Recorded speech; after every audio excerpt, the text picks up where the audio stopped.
नमस्कार, स्वागत है एक बार फिर से आपका। मेरा नाम है प्रेमपाल सिंह और आप जुड़ चुके हैं हमारे साथ यूट्यूब प्लेटफॉर्म पर। देखिए, पिछली क्लास में हमने making a living chapter discuss किया था। सीटेट सोशल स्टडीज का सिलेबस हम डिस्कस कर रहे हैं। उसके अंदर हमने मेकिंग अ लिविंग, आजीविका चलाने के लिए लोग क्या क्या करते हैं गांव में और शहर में, वो सारा हम डिटेल में समझ चुके हैं। अगला जो चैप्टर 5 है हमारा, वो है डेमोक्रेसी, लोकतंत्र। तो लोकतंत्र क्या है, इसके बारे में ये चैप्टर है और सीटेट के आपके सिलेबस में मेंशन है। So democracy is defined as a form of government where rulers are elected by peoples. इसके द्वारा, लोगों के द्वारा। तो ये ध्यान रखना है आपको, चॉइस ऑफ द पीपल। तो लोकतंत्र, लोकतंत्र क्या है? लोकतंत्र वह शासन होता है जिसमें शासकों को चुनाव जनता द्वारा किया जाता है। लोकतंत्र वो शासन व्यवस्था होती है जहां पर जो शासक है, यानी कि जो राजा है, उसका चुनाव कौन करेगा? जनता करेगी। इसे ही कहते हैं लोकतंत्र। तो भारत में जो सरकार बनती है, केंद्र सरकार या राज्य सरकार, तो वो जनता उसमें वोट देती है और जनता की चॉइस के अकॉर्डिंग ही सरकार बनती है। जनता जिसको वोट देगी, जिसको जिताएगी, उसी पार्टी को मौका मिलेगा कि वो सरकार बना पाए और देश चला पाए 5 साल के लिए। ठीक है, ध्यान रखेंगे इसको। आगे, इस प्रकार लोकतांत्रिक और गैर लोकतांत्रिक सरकारों में अंतर यह है कि प्रतिनिधियों को चुनने की शक्ति जनता के पास होती है। लोकतांत्रिक सरकार और गैर लोकतांत्रिक सरकार में क्या अंतर होता है? डेमोक्रेसी और नॉन डेमोक्रेसी, डेमोक्रेटिक कंट्रीज में क्या डिफरेंस होता है? तो लोकतांत्रिक सरकार वह सरकार है जिसे जनता चुनती है और गैर लोकतांत्रिक सरकार वो है जिसे जनता नहीं चुनती। Example of non democratic government, गैर लोकतांत्रिक सरकारों के उदाहरण, जैसे कि म्यांमार। म्यांमार जो देश है, उसमें सेना प्रमुख शासक बन जाता है। म्यांमार क्या है? वहां पे जो सेना प्रमुख होगा, आर्मी चीफ, वही शासक बन जाता है, रूलर बन जाता है। और जनता की प्रतिनिधि चुनने में कोई भूमिका नहीं रहती। और जनता प्रतिनिधि चुनने में कोई भूमिका नहीं रहती है।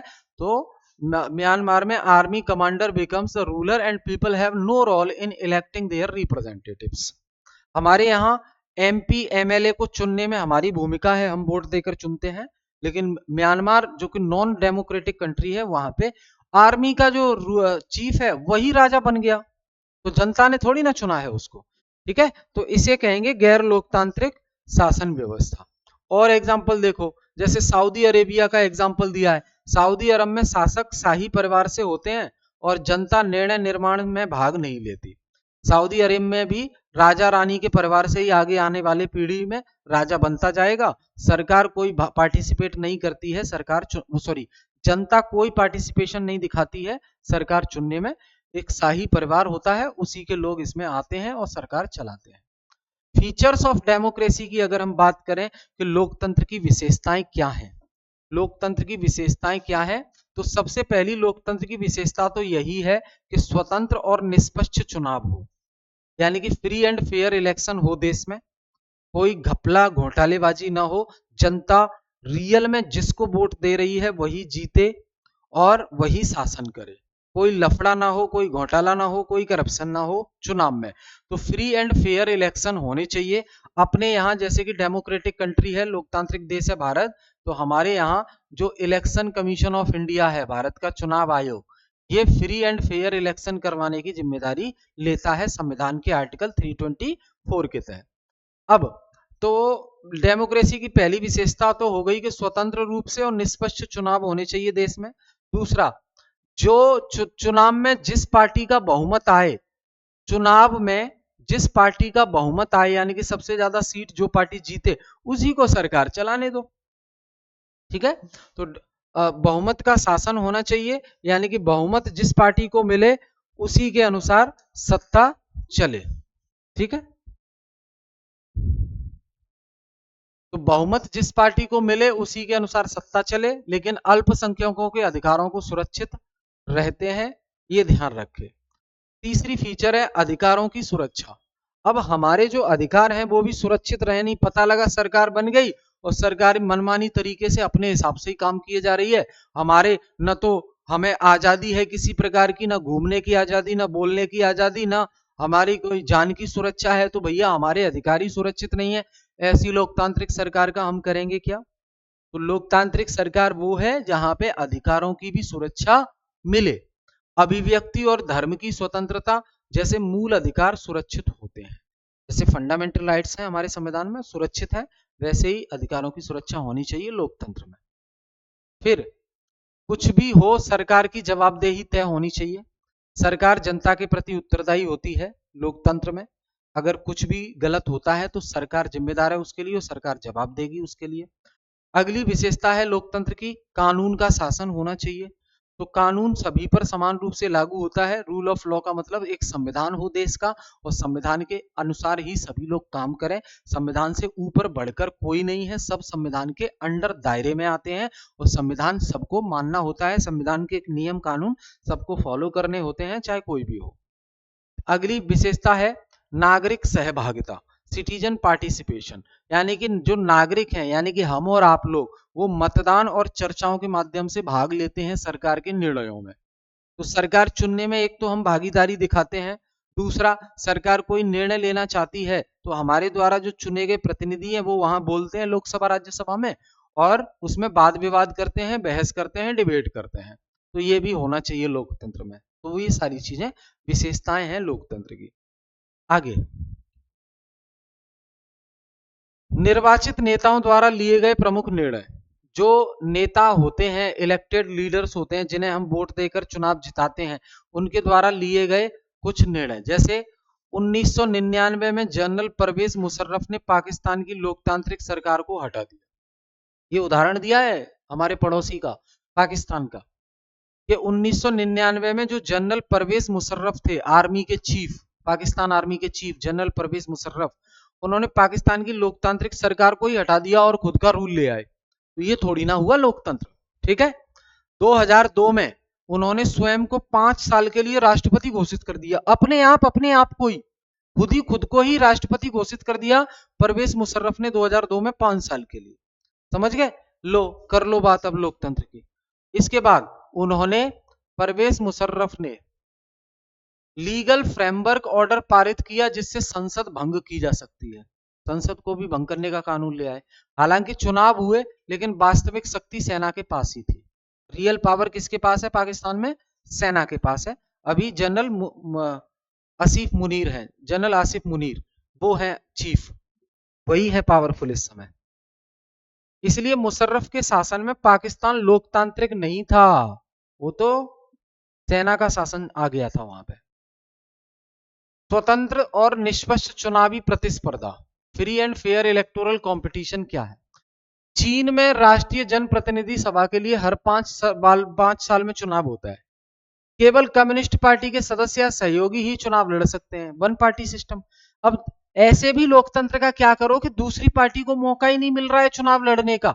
एक ही पार्टी चुनाव में खड़ी होती है, वही जीतती है, वही सरकार बनाती है। इसका मतलब तो आप तो नाम के लिए 5 साल में चुनाव करवा रहे हो, जब जीतना आप ही को है। तो भाई लोकतंत्र तो वो है जब सबको मौका मिले सरकार में भागीदारी का। लेकिन चाइना में एक ही पार्टी सिस्टम चल रहा है। ठीक है, ये चैलेंज है। मैक्सिको में सन 2000 तक हर चुनाव पीआरआई पार्टी ने जीता। मैक्सिको देश में हर चुनाव सन 2000 तक एक पार्टी है पीआरआई, उसी ने जीता और कोई जीता ही नहीं। तो ये कैसा लोकतंत्र? लोकतंत्र में ऐसी प्रतिस्पर्धा होनी चाहिए जहां सत्ताधारी दल हार भी सकता है। लोकतंत्र में ऐसी कंपटीशन होना चाहिए कि जहां जिस पार्टी की सरकार चल रही है वो भी भविष्य में हार सके, कोई ऐसी पार्टी आए जो उसे भी हरा सके, तब तो लोकतंत्र है। नहीं आप बैठ गए हो कुर्सी पकड़ के, आप हटने का ही नाम नहीं ले रहे हो, तो काहे बात का लोकतंत्र? भारत और अमेरिका लोकतंत्र के उदाहरण हैं। भारत में और अमेरिका में लोकतंत्र है। यहां हमारे यहां हर 5 साल में चुनाव होता है और यूएसए में 4 साल में चुनाव होता है राष्ट्रपति का, लोकतंत्र है। 1 पर्सन 1 वोट 1 वैल्यू, ये क्या है? एक व्यक्ति उसका एक वोट और उसकी वैल्यू बराबर। तो यहां जितने भी लोग वोट दें सबको एक एक वोट देने का अधिकार है और सबकी वोट वैल्यू बराबर है। ये क्या है?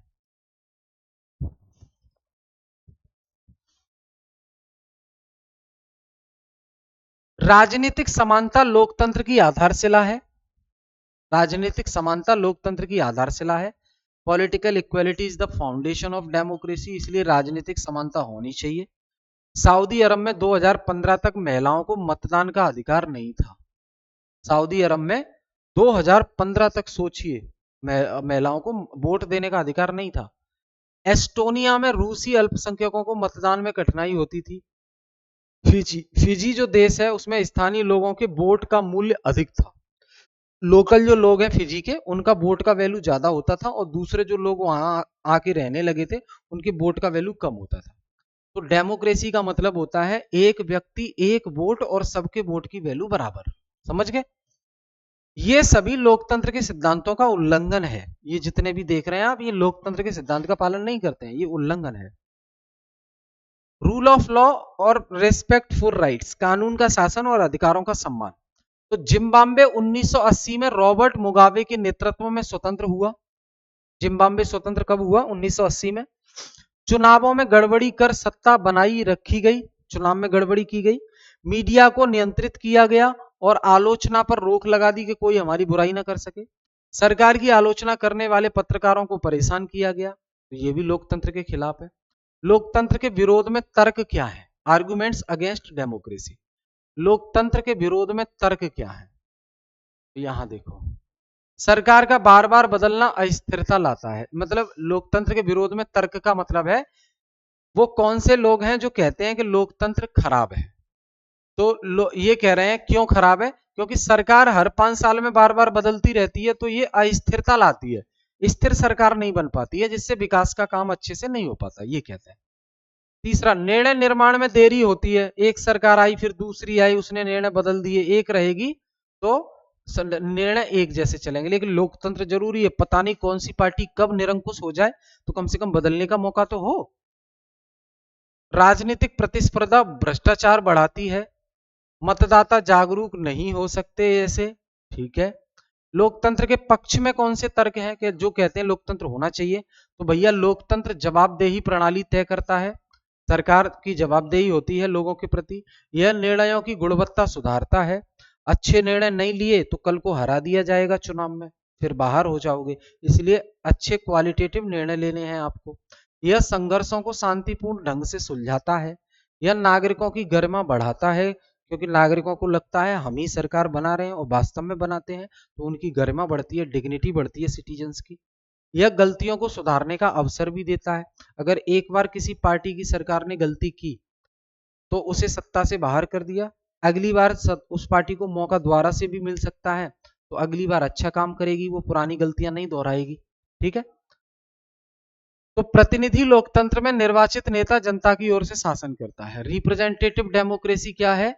रिप्रेजेंटेटिव डेमोक्रेसी का मतलब है कि हम डायरेक्ट सरकार में पार्टिसिपेट नहीं करते, हम अपने नेता चुनकर भेजते हैं, जैसे कि विधायक या सांसद, फिर वो सरकार में भागीदारी दिखाते हैं। इसे कहते हैं अप्रत्यक्ष लोकतंत्र, इनडायरेक्ट डेमोक्रेसी। ये हमारे भारत में चलती है। ठीक। बड़ी जनसंख्या में प्रत्यक्ष लोकतंत्र संभव नहीं होता कि हम डायरेक्ट हर जनता के हर लोग से पूछ लें कि सरकार जो निर्णय ले रही है उसमें आप अपना भागीदारी दिखाओ। तो 146 करोड़ जनसंख्या है हमारे देश की, सबसे पूछना पॉसिबल नहीं है, इसलिए इनडायरेक्ट डेमोक्रेसी होती है। कुछ लाख लोग एक व्यक्ति को चुनकर भेजते हैं, वो फिर लोकसभा में राज्यसभा में बैठकर सरकार की बात करता है। नागरिकों के पास हर निर्णय लेने का समय और कौशल नहीं होता है, इसलिए नेताओं को बिठाया जाता है। लोकतंत्र को समझना उसे बेहतर बनाने में मदद करता है। इंडिया में डेमोक्रेसी की बात आई तो भारत विश्व का सबसे बड़ा लोकतंत्र है। सबसे पुराना लोकतंत्र विश्व का अमेरिका है और सबसे बड़ा लोकतंत्र भारत है। भारत में सार्वभौमिक वयस्क मताधिकार है। इसका मतलब होता है एक निश्चित आयु का व्यक्ति वोट दे सकता है। तो 18 साल का व्यक्ति वोट दे सकता है, चाहे महिला हो या पुरुष हो। संविधान भारत को संप्रभु समाजवादी पंथ निरपेक्ष लोकतांत्रिक गणराज्य घोषित करता है। यानी कि इंडिया सोवरेन कंट्री है, सोशलिस्ट है, सेकुलर है, यानी कि धर्मनिरपेक्ष, सभी धर्म बराबर हैं भारत के लिए, किसी एक धर्म का नहीं है। समझ गए? चुनाव हर 5 साल में होते हैं लोकसभा के और राज्य के अंदर विधानसभा के। चुनाव आयोग निष्पक्ष रूप से चुनाव करवाता है, कोई घोटाला नहीं। लोकतंत्र की जो विशेषताएं हैं वो क्या है? यह नागरिकों की गरिमा बनाए रखता है, यह शासन की गुणवत्ता सुधारता है, बहुत बढ़िया है ना। और फिर यह संघर्षों का समाधान करता है, यह जवाबदेही सुनिश्चित करता है, यह संविधान का पालन करता है। ये विशेषताएं हैं।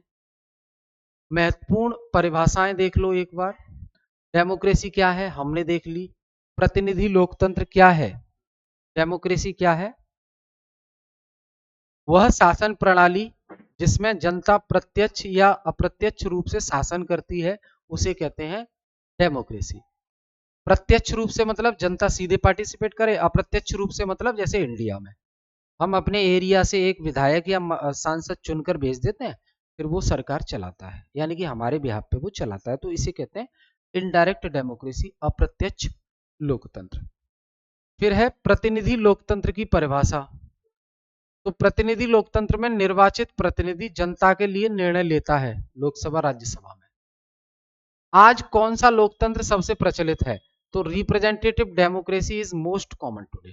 आज प्रतिनिधि लोकतंत्र सबसे अधिक प्रचलित है, क्योंकि जनता अपना प्रतिनिधि चुनती है और वो प्रतिनिधि लोकसभा राज्यसभा में बैठेगा भारत में और कानून बनाने का काम करेगा, और उन्हीं प्रतिनिधियों में से कुछ लोगों को मंत्री और एक को प्रधानमंत्री बना दिया जाएगा और सरकार वो चलाएंगे। चुनाव कब निष्पक्ष कहलाते हैं? कब कहलाते हैं कि चुनाव बहुत अच्छे से हुए हैं, कोई गड़बड़ नहीं हुई है? जब जनता के पास वास्तविक विकल्प हो, चुनाव निष्पक्ष कहलाते हैं। ठीक, रियल चॉइस। जनमत संग्रह क्या है? Define referendum. तो जनमत संग्रह का मतलब है डायरेक्ट भीड़ में जाकर और आप जनता से ही पूछ लो कि आप क्या चाहते हो, उसे बोलते हैं रेफरेंडम। जनमत संग्रह वह प्रक्रिया है जिसमें जनता सीधे किसी मुद्दे पर मतदान करती है। जनमत संग्रह वह प्रक्रिया है जिसमें जनता सीधे किसी मुद्दे पर मतदान करती है। जैसे आपको मैं बताऊं, जब देश आजाद हो गया था तो सरदार वल्लभ भाई पटेल ने बहुत सारी रियासतों को भारत में मिला लिया था, और केवल जम्मू कश्मीर और हैदराबाद और जूनागढ़ ये जो है नहीं मिल पाए थे भारत में। जूनागढ़ को फिर हमने कैसे मिलाया? जूनागढ़ में जाके हमने डायरेक्ट जनता के बीच में जाके जनमत संग्रह करा लिया, उनसे पूछ लिया कि आप पाकिस्तान में शामिल होना चाहते हो या भारत में, या स्वतंत्र रहना चाहते हो। तो जनमत संग्रह में क्या हुआ, लोगों ने आकर बोला, वोट दिया कि हम किस के पक्ष में हैं। तो उसका रिजल्ट ये रहा कि ज्यादातर लोग चाह रहे थे कि वो भारत में शामिल हो। इसे बोलते हैं जनमत संग्रह, जनता के बीच में जाकर उनकी राय लेना, इसे बोलते हैं जनमत संग्रह। ठीक है दोस्त, तो ये हमने डिस्कस किया डेमोक्रेसी वाला चैप्टर। अगला चैप्टर जो हमारा है वो स्टेट गवर्नमेंट का है, अगली क्लास में डिस्कस करेंगे। ठीक है, थैंक यू।